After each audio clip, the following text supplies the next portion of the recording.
जरूरी है, वो भाग जाएगा, भाग जाएगा। পুলিশের সঙ্গে কি কথা বলছি? পুলিশের সামনে তো আমাদেরকে মেরেছে, তো এখন কি কথা বললেন? ওরা কমপ্লেন করতে বলেছে, ওরা বলে আইনে হিসাবে যেতে হবে। তাহলে আমি প্রশ্ন করছি পুলিশকে কি যদি আপনাদের সামনে আমাদের মারতে পারে তার মানে আমরা তো সেফ নেই এখানে, সেই জন্য আমি রিকোয়েস্ট করেছি আমাদেরকে অ্যারেস্ট করে নিন, because we are not safe outside, we are safe inside under the protection. এত সাহায্য পেয়ে দিল ওদেরকে কি পুলিশের সামনে আমাদেরকে মারতে এসছে, কত লোক আমাদের ইনজার্ড হয়েছে এখানে। পুলিশ মিডিয়া পুলিশ সব মিডিয়া উইটনেস আছে, পুলিশের সামনে আমাদেরকে মারা হয়েছে, পুলিশের সামনে এত পাওয়ার কে দিল? পাওয়ার কে দিল? আমরা জিজ্ঞেস করতে চাই মাননীয় মুখ্যমন্ত্রী থেকে একটা হকারকে এত সাহায্য কে দিল?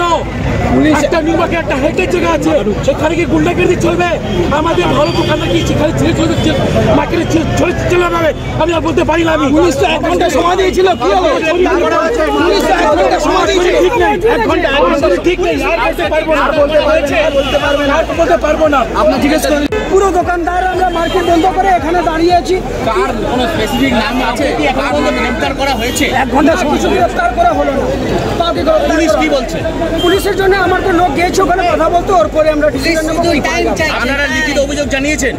লিখিত কোনো অভিযোগ জানিয়েছেন? গিয়েছে তো থানার ভিতরে বসে আছে। কার নাম বলতে পারেন? কার নাম? আমাদের লোক কমিটি মেম্বাররা সব নামে কমপ্লেইন করবেন।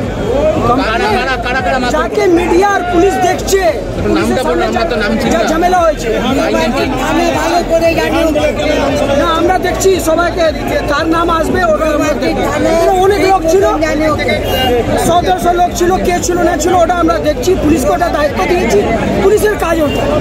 1 ঘন্টার মধ্যে অ্যারেস্ট না হলে আমরা দেখছি সব দোকানদার আবার আমরা মিটিং করবো, মিটিং করে যা হবে আমরা করবো। আপনার নাম দাদা? মোনাম মালিক, আমি নিউ মার্কেটের দোকানদার।